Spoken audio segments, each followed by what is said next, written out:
6 months. Right. So what about fertility? Mycophenolate does not affect a person's ability to have children in the long term. So that's again very important. It is safe. However, it does not affect the fertility, but it should not be used during pregnancy.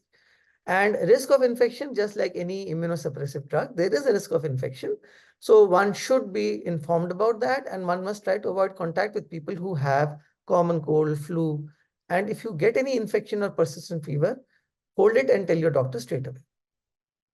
It can interact with other medicines. So you must inform the rheumatologist or physician about all the medications that you're planning to take, including herbal and naturopathic medications. Aspirin, which is usually safe in low doses, can be taken along with this medication. NSAIDs can be taken along with these medicines. Many antacids can interfere with absorption of mycophenolate. Hence, they should not be taken at the same time. So instead of that, you should take an antacid at least 1 hour before or 2 hours after taking mycophenolate. This is very important. Vaccine, again, if you're taking mycophenolate, it is recommended you don't take any live vaccine like MMR, polio vaccine, or BCG. However, flu vaccines, pneumonia vaccines are very welcome and they must be taken. Now, again, we don't know what is the precise level of drinking which is safe on mycophenolate. Again, the general agreement is 1 to 2 standard drinks taken once or twice a week is unlikely to cause a problem.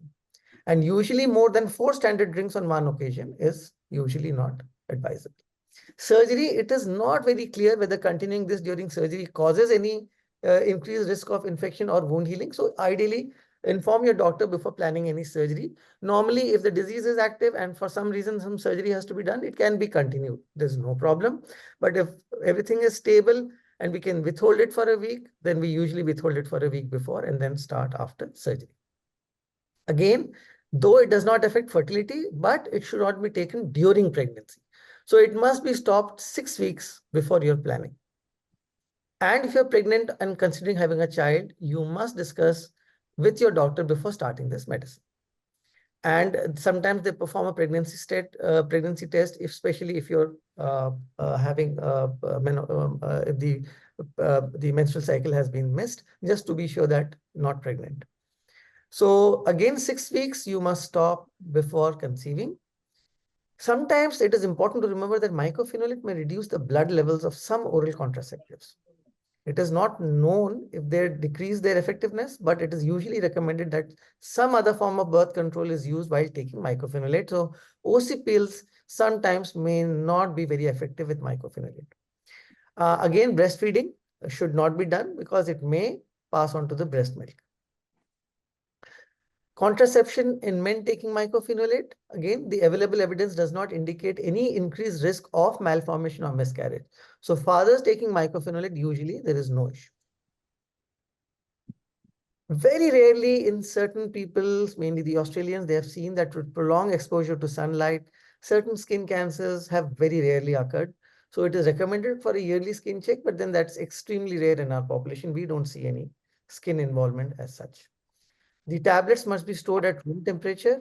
Keep it away from heat, moisture, and light. So don't keep it in the bathroom where there is moisture or in the open area where there is direct sunlight.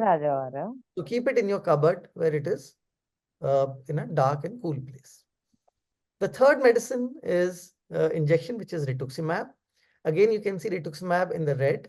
It is usually used for 2 conditions. Again, the lungs and the skin.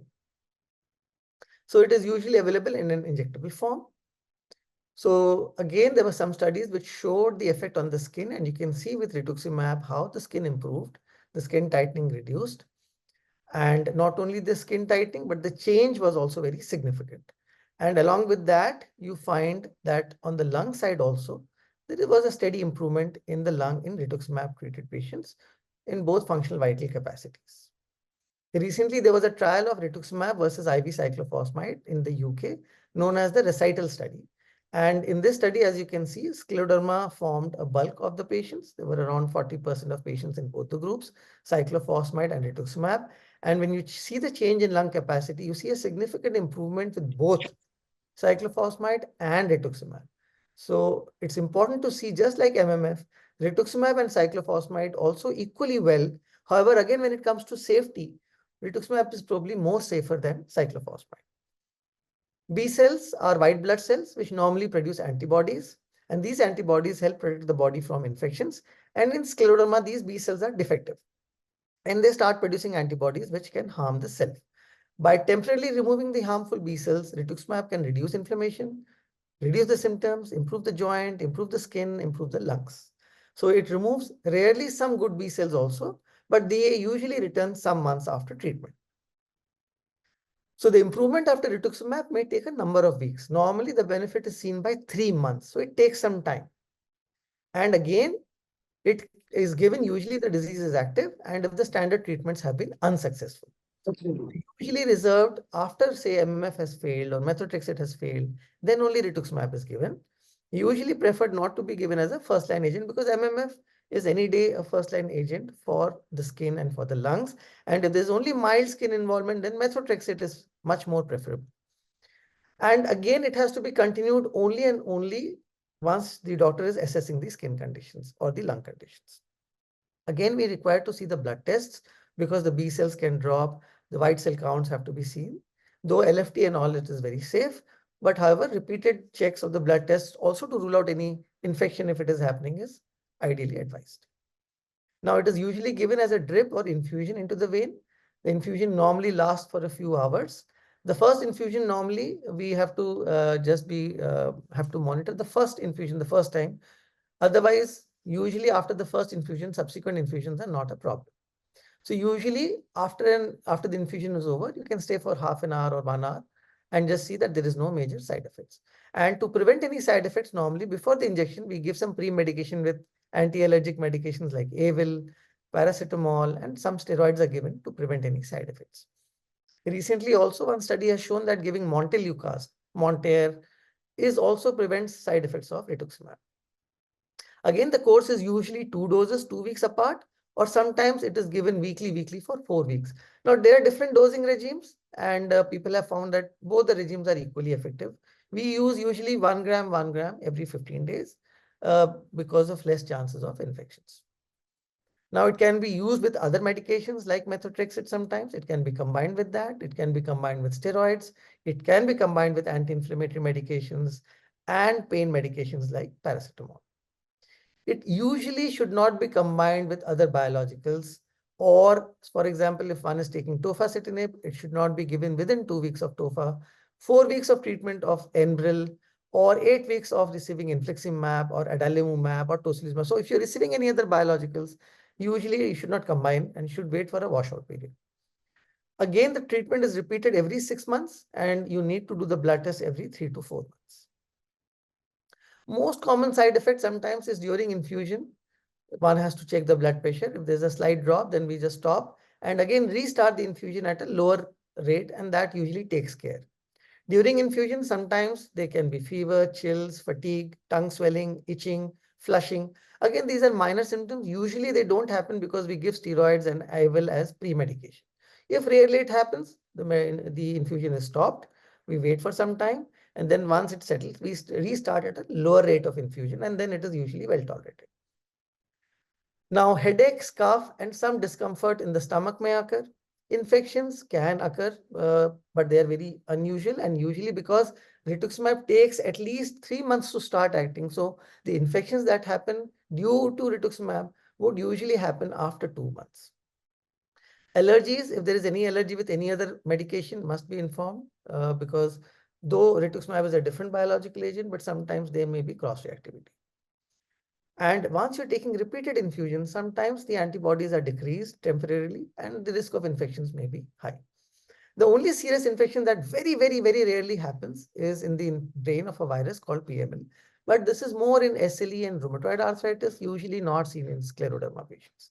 So diarrhea, muscle stiffness, sometimes nervousness, sweating. These are more common symptoms seen with rituximab. Again, they are transient and they will improve.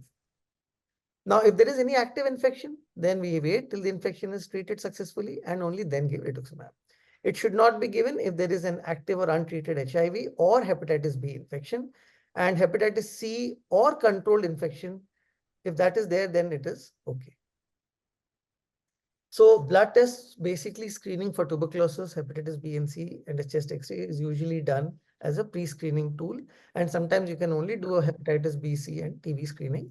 And HIV we don't do regularly, but sometimes it can be done. Now vaccines, now it is important that rituximab, because reduces the B cell which form antibodies. And when we give vaccines, we get these antibodies. So B cells may reduce the ability of vaccines to be producing antibodies. So the vaccines usually do not work. So first thing is, one should not use live vaccines like MMR, varicella, VCG, polio vaccines. However, pneumonia and flu vaccines are safe. Their timing is very important.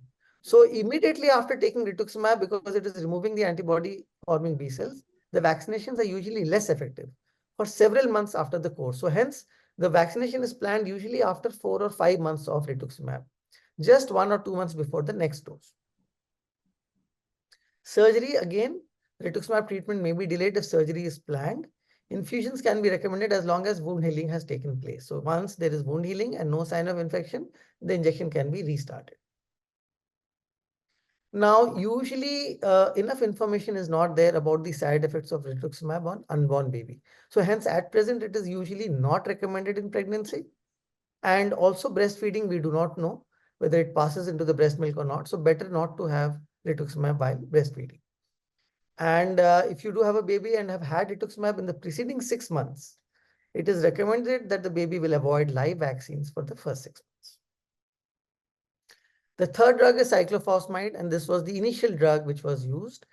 Sometimes it is still very useful in people who do not tolerate rituximab for some reason, cannot afford rituximab or MMF for some reason. Cyclophosphamide is a very cheap drug, easily available, very useful for the lungs. It is available in both tablet form and intravenous form. And if you look at the Scleroderma lung study 1, you find that there was good improvement in cyclophosphamide group as compared to the group which did not receive any medication. And here again, if you see the lung capacity on the cyclophosphamide group steadily improved as compared to the group which did not receive any treatment. So definitely cyclophosphamide does work, and in certain cases it can be used. It is immunosuppressive medication. It reduces the activity of the immune system and keeps the scleroderma lung and skin under control. Also used for other diseases like vasculitis and all. And if you're taking this, the most important thing is the white cell counts on cyclophosphamide may drop. So once we give cyclophosphamide either IV or tablet form, immediately after 15 days, we must look at the white blood cell count. If they are not less than 4,000, we will continue. If they drop to less than 4,000, nothing to worry. We reduce the dose of cyclophosphamide. Now, the full effect takes again several months to come, usually 2 to 3 months. But within few weeks, you will start feeling the improvement. And again, if you stop the cyclophosphamide treatment like other drugs, within a few weeks, again, the symptoms may come back. So either it is taken as a tablet or intravenous. But it's very important to remember that when you take it as a tablet, it must be taken as a single dose in the morning with lot of water. And plenty of water should be taken throughout the day. Should never be taken at bedtime. And also very important is that you should not break this tablet. So either is that you take 1 tablet on one day and 2 tablet on another day if you want to take 75, but try not to break the cyclophosphamide tablet. It can inflame the bladder. So it is very important to have a lot of fluid to flush out from the bladder. So 8 to 10 glasses of water a day is recommended. It should be taken first thing in the morning. Never take it while going to the bed. Take the tablet as a whole. Do not break, crush, or chew the cyclophosphamide tablet. It is used along with other medications like steroids and pain medications without any effect. Most common side effect is usually nausea and vomiting. And again, this can be addressed by taking it in the morning with meals and taking some anti-nausea or anti-vomiting medications. Hair thinning again can occur. Again, this is not permanent, and the hair will grow back when the medicine is stopped. Other common side effects are mouth ulcers and skin rash. Again, as I told you, the white cell counts may drop. So 15 days after starting this, we keep looking at the white cell counts. Certain infections like herpes is very common in cyclophosphamide. So either we give something to prevent that, or sometimes nowadays we have the vaccine, Shingrix, which we can take. Bladder inflammation. So if there is any change of the urine color, pinkish, or if you notice frank blood, that the doctor has to be informed straight away. Now, the only reason why cyclophosphamide fell out of favor is that there was a slightly increased risk of bladder cancers, but that is usually when cyclophosphamide has been taken for many years. Normally, we don't give it for more than 6 months or a year. Now, fertility, cyclophosphamide can reduce fertility. So this is the only drug perhaps which can reduce fertility in both men and women. And this usually happens people of late childbearing age, and especially who are taking high doses for a long period of time. So you must discuss this before you start cyclophosphamide. And sometimes if it is very essential and there is no other option, especially in older times, so the sperms and the eggs can be preserved prior to starting cyclophosphamide. Regular urine test must be done to monitor the effect on the bladder. And the blood test, as I told you, full blood test every 2 to 4 weeks for the first few months, and then every 1 to 3 months. If there is any drop in the blood count, then the doctor should be informed. Now use it very carefully if taking with anti-epileptic medication like phenytoin, heart or blood pressure medication, especially verapamil and diltiazem, only these two medications. Antifungal like ketoconazole, voriconazole, or HIV medications, or anti-tubercular drugs like rifampicin, or ciprofloxacin, or clarithromycin. So these certain, or norfloxacin. So some antibiotics used for diarrhea commonly, antibiotics, antifungal, some heart medicines, and some epileptic medications. They can interact, and warfarin, especially used to thin the blood, must be used carefully with cyclophosphamide, and the doctor should be aware. If you're taking cyclophosphamide, you should not take St. John's wort. Now, what is this? This is one of the ingredients in many complementary medications. So once you get this, just be careful that it doesn't contain St. John's wort. And avoid eating grapefruits or drinking grapefruit juice while taking this medicine because it can affect the level of cyclophosphamide. Now, again, vaccines, cyclophosphamide, it is not recommended to take any live vaccine like MMR, polio, or BCG. But non-live vaccines like pneumonia vaccines, zoster vaccines, flu vaccines are safe and should be taken. Again, not only it is not safe in fertility, also it is not safe during pregnancy or feeding. So if you're a woman of childbearing age, you must take effective contraception throughout your treatment and for almost 6 months after stopping the treatment. Men taking cyclophosphamide should also use contraception. This is the only tablet where men also have to be careful. So if you're family planning or planning to become pregnant, and so you must discuss with your doctor about cyclophosphamide. And some people, while taking cyclophosphamide, may stop having periods, but even then they can still become pregnant. So you must use effective contraception while taking this medicine. And yes, it can reduce fertility in men and women. So usually in young people, we don't advise this, especially those who are planning for family. The next medication is tocilizumab. Now, tocilizumab, as you know, again, you can see in red, it works for skin and lungs. Now, this is either IV form or there is also an injectable form. Now, paradoxically, ironically, this is the first drug to get approved for lung fibrosis and scleroderma. And it was approved based on a trial which was not primarily designed to look at the lung. It was primarily designed to look at the skin. But what they found was the skin was not improving, but the lung improved. So you can see this red line on scleroderma. The lung function was preserved. And the patients who did not take, the lung function had declined. But when you look at the skin, it did not improve greatly with tocilizumab. So even though it was initially investigated for skin, ultimately it got approved for lung.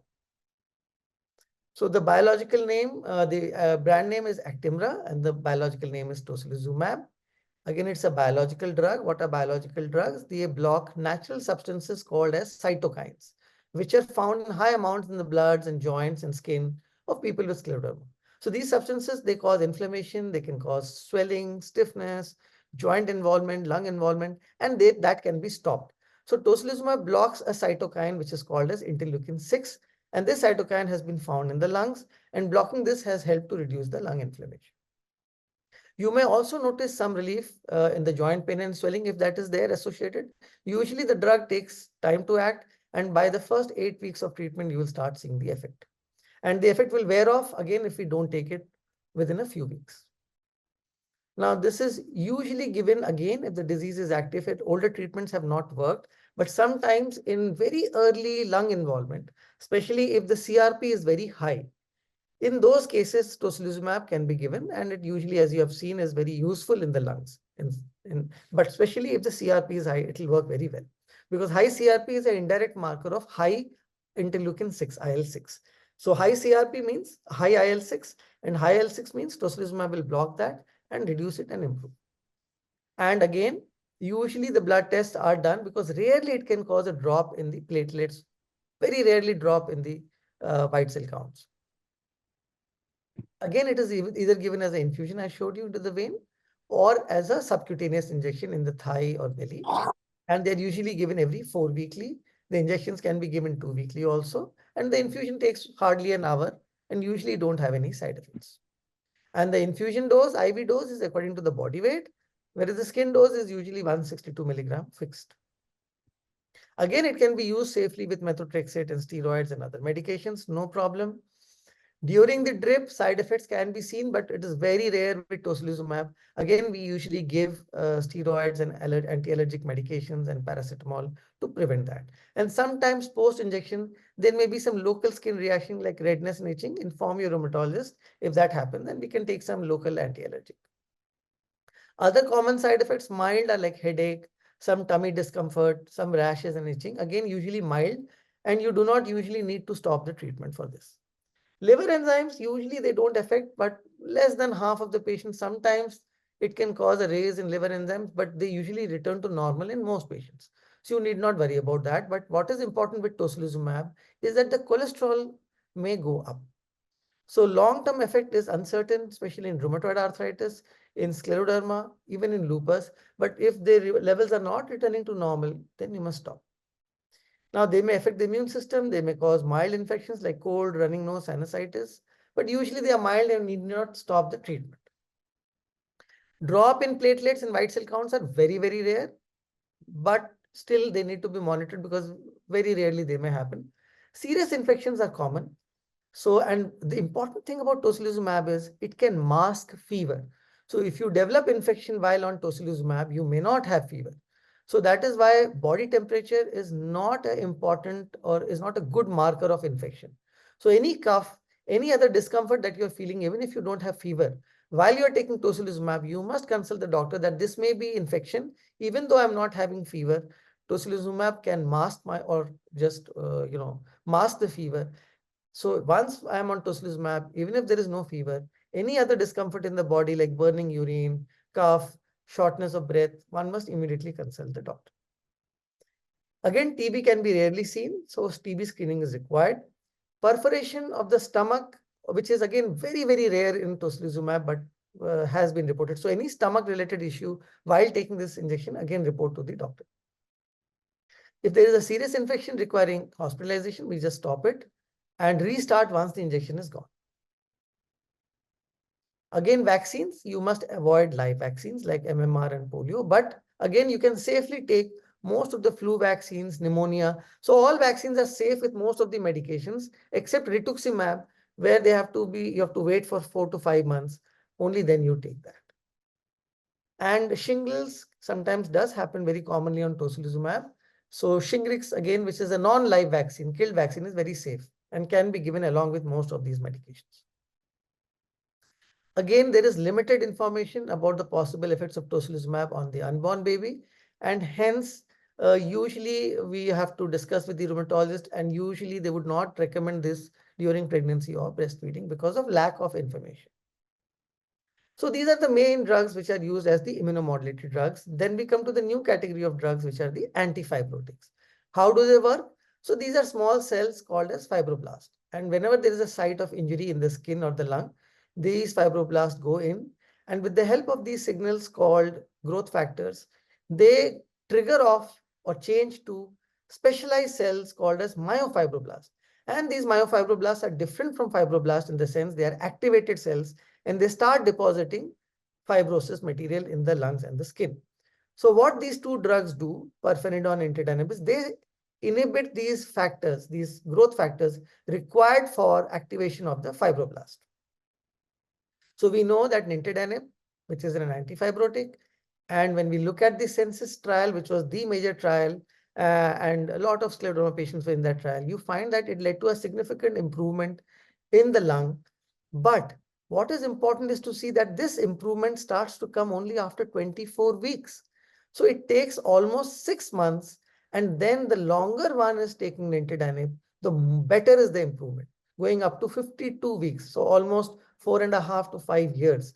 So Normally, when we start nintedanib here, 2 weeks, 4 weeks, 6 weeks, we are not expecting much improvement, but there is no need to worry because improvement starts to come only after 6 months. And from there on, the longer we continue, the more is the benefit. And it was seen that it leads to better improvement in lung, especially in those patients who have more tight skin. So tighter the skin, the better the improvement in the lungs with nintedanib. And here, if you see, nintedanib, when combined with MMF, led to much better preservation of lung capacity than nintedanib alone. So nintedanib with MMF was really very good. Safety-wise, it is very safe. You see nintedanib with nothing or just a normal salt tablet. And you see, except diarrhea, some nausea, the rest, all the side effects are almost similar to not taking it, or taking just a placebo. The other antifibrotic is pirfenidone.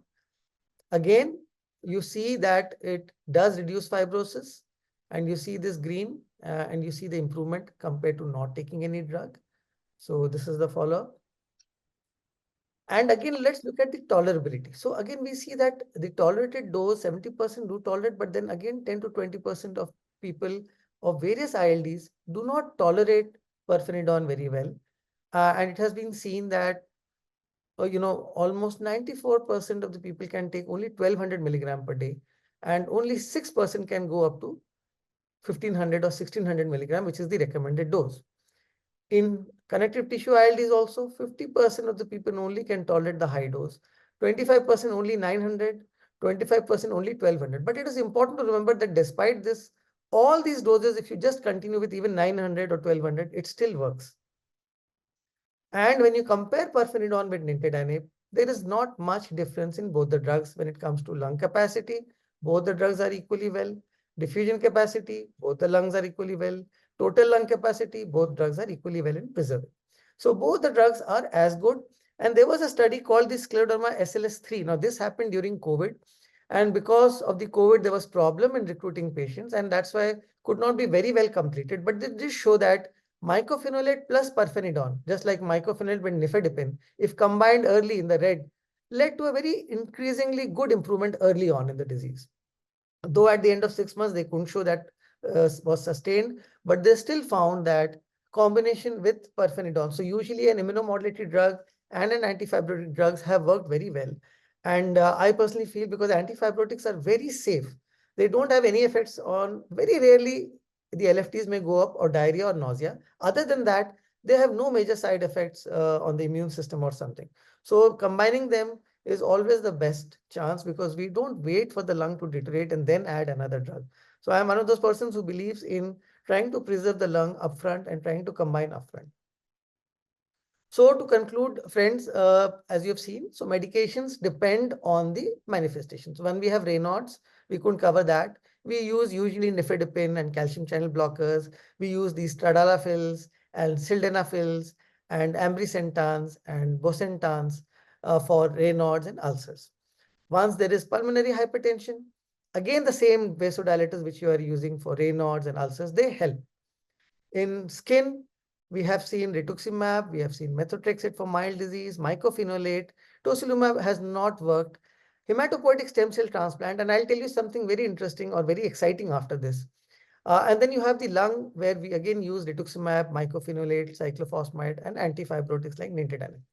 Now, there is a very interesting therapy which I think is going to be the future and going to work in scleroderma very well is CAR T cell therapy. Now, some of you must have heard about this. Now, what is CAR T cells? These are basically T cells of the body. So if you think of the T cells as our pet dogs, these T cells are specially trained hunter dogs, which will go and sniff those badly producing antibody producing cells in the body and specifically target. So they work in a much better way than rituximab works. Rituximab goes and blocks all the B cells, some good cells, some bad cells. But these CAR T cells, they are like those trained hounds, trained dogs who will sniff and only hit those bad cells which are producing antibodies. And these CAR T cells are now going to revolutionize the treatment of most autoimmune diseases. In scleroderma also, in the lungs, and they're seeing excellent results. And what is the better and what is even more exciting is, as compared to hematopoietic stem cells, CAR T cells have almost no side effects. The side effects are bare minimum, and they have shown to have very good response. And the other advantages compared to hematopoietic stem cells, which are very good in early disease, first 4 years, 5 years. CAR T cells can be used even in 11 or 12 years of scleroderma. So it can be used very nicely. Unfortunately, today, as of today, it's very expensive. But believe me, it's going to get cheaper and it is going to revolutionize. I mean, patients who have taken CAR T cells now in these and this trial going on, whether it is lupus, whether it is rheumatoid, scleroderma, their antibodies have become zero. Their SCL70, which we always say that these antibodies cannot become zero, have become zero, undetectable. And they're undetectable for years together. So that is how exciting this new treatment is. And I think this will really now change everything. So these cells are basically produced from your own body. They take the blood and they then, especially through engineering in the lab, train these cells to specifically recognize and hit the bad cells. So it's basically your own cells going and coming, and and they're very safe, and they will 100% revolutionize the future of the treatment. They have started trials. It's also available in many countries. In India also, I think for cancers, it has become available, very successful, and also now getting available for autoimmune disorders. So if there's a patient of SLE, ANA becomes negative. Scleroderma, ANA becomes negative. SCL becomes negative. Centromere becomes negative. Dermatomyositis, JO1 becomes negative. Everything becomes negative and zero. So that is how, and single dose and the lasting benefit for 4 to 5 years. So with that, I will end my talk. Thank you. And any questions, I'm free to take. Sir, we are not open for questions today. Okay. Okay. Thank you. Thank you, sir. Okay. So good evening, everyone. I'm Nilesh. I'm a Scleroderma warrior, and I would like to thank Dr. Rath on behalf of our group for this great, insightful talk. We often try to understand different treatment options that are available to us as patients. And I would like to specially mention that Sir has mentioned about MMF, rituximab, and nintedanib. That most of us are taking the medicines, and now today, with the help of Sir, we have got to know the benefits of these different options available to us. So we are grateful that people like you with great amount of experience are associated with Scleroderma India to always help us through our journey. Thank you so much, sir. Thank you so much for being with us. Thank you. Thank you so much. It's an honor and a privilege. Thank you so much, sir. Okay.